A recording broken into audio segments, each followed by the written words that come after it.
혹시 사랑니를 빼보신 적 있으신가요?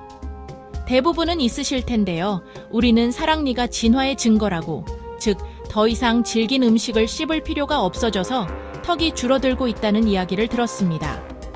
하지만 정말 그렇게 간단할까요? 만약 이것이 단순한 진화 과정이라면 전 세계 모든 사람들이 똑같은 문제를 겪어야 하지 않을까요? 현실은 훨씬 더 복잡하고 흥미롭습니다.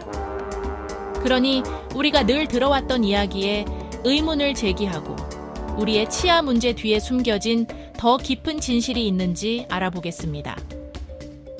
자, 뛰어들 준비 되셨나요? 먼저 고전적인 이야기를 살펴보고 어떤 점이 부족한지 알아보겠습니다.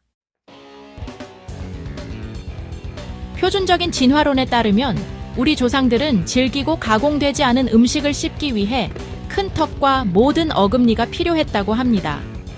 음식을 조리하고 가공하면서 턱이 줄어들었지만 치아 구조는 따라잡지 못해서 사랑니가 들어설 공간이 없어졌다는 설명이죠. 이 깔끔한 설명은 수십 년간 교과서와 치과에서 통용되어 왔습니다. 우리의 치아 문제를 인류 발전의 부작용으로 묘사하고 있습니다. 하지만 더 자세히 들여다보면 이 이야기는 금이 가기 시작합니다.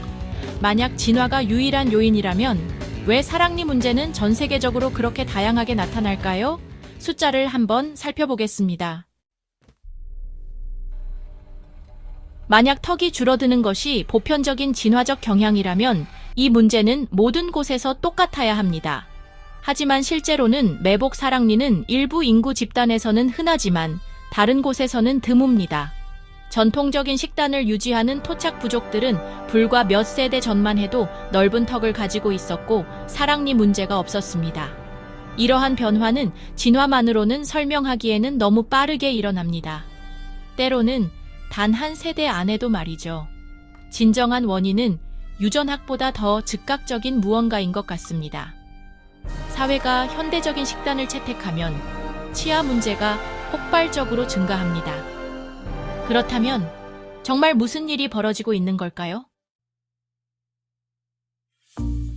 어쩌면 유전자뿐만 아니라 그 유전자가 어떻게 발현되는지, 즉 후선 규전학이 문제일 수도 있습니다. 마치 척박한 토양의 식물처럼 우리의 턱은 DNA가 아닌 환경에 의해 성장이 억제될 수 있습니다. 어린 시절 질긴 음식을 씹는 것은 턱 성장을 자극합니다. 그렇지 않으면 턱은 작게 유지됩니다. 현대의 부드러운 식단은 턱이 잠재력을 최대한 발휘하지 못하게 합니다. 문제는 진화적 수축이 아니라 발달 부진입니다. 감각 프레임 이론을 소개합니다. 우리 몸은 발달을 안내하기 위해 씹는 압력과 같은 감각 입력에 의존합니다. 이것을 건축에 대한 피드백이라고 생각해 보세요. 충분한 감각 신호가 없으면 턱은 완전히 형성되지 않습니다. 우리 조상들의 질긴 식단은 강력한 감각 입력을 제공하여 튼튼한 턱을 만들었습니다. 오늘날의 부드러운 음식은 그 신호를 약하게 하여 약하고 발달이 덜 된 턱으로 이어집니다. 사랑니가 문제가 아니라 감각 입력의 부족이 문제입니다. 우리 몸은 지시를 따르고 있습니다. 단지 잘못된 지시를 받고 있을 뿐입니다. 감각 프레임은 빠진 조각입니다. 턱의 발달은 에너지 흐름에 의해 형성됩니다. 씹는 행위는 신경을 통해 강력한 신호를 보내 뼈 성장을 안내합니다. 강력한 감각, 강물이 흐르면 턱은 넓게 자라 사랑니가 쉽게 들어맞습니다. 현대 식단은 이 흐름을 졸졸 흐르는 가을로 줄여서 턱은 좁고 비좁게 유지됩니다. 사랑니에 대한 유전적 계획은 그대로지만 사랑니를 위한 공간은 발달하지 않습니다. 매복치는 진화의 잔재가 아니라 약한 감각 환경의 희생양입니다. 우리 몸은 받는 신호에 완벽하게 적응합니다. 진정한 문제는 치아가 아니라 환경입니다. 감각 프레임 이론은 식단이 바뀌면 심지어 한 세대 안에서도 치아 문제가 급증하는 이유를 설명합니다. 유전자는 그대로지만 턱 발달은 환경에 따라 변합니다. 사랑니뿐만 아니라 비좁은 치아와 교합 문제 모두 턱 발달 부진의 증상입니다. 이것은 우리에게 힘을 줍니다. 문제가 환경적이라면 우리가 바꿀 수 있기 때문입니다. 우리의 선택, 즉 우리가 무엇을 먹고 몸을 어떻게 사용하는지가 중요합니다. 우리는 미래 세대의 턱 발달에 영향을 미칠 수 있습니다. 이것은 우리가 몸을 어떻게 영양 공급하는지 다시 생각해보라는 요청입니다. 옛 이야기는 우리를 수동적으로 결함 있는 진화의 희생자로 만듭니다. 감각 프레임 이론은 우리에게 주체성을 부여합니다. 우리 몸은 우리가 제공하는 신호에 반응합니다. 이 아이디어는 턱을 넘어섭니다. 신발 속 발이나 화면 속 눈을 생각해보세요.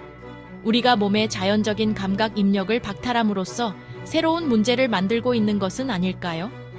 우리는 우리 건강에 대한 적극적인 참여자로서의 역할을 되찾을 수 있습니다. 우리가 몸에 보내는 신호는 매일 우리를 형성합니다. 우리가 만드는 감각 세계에 주의를 기울일 때입니다.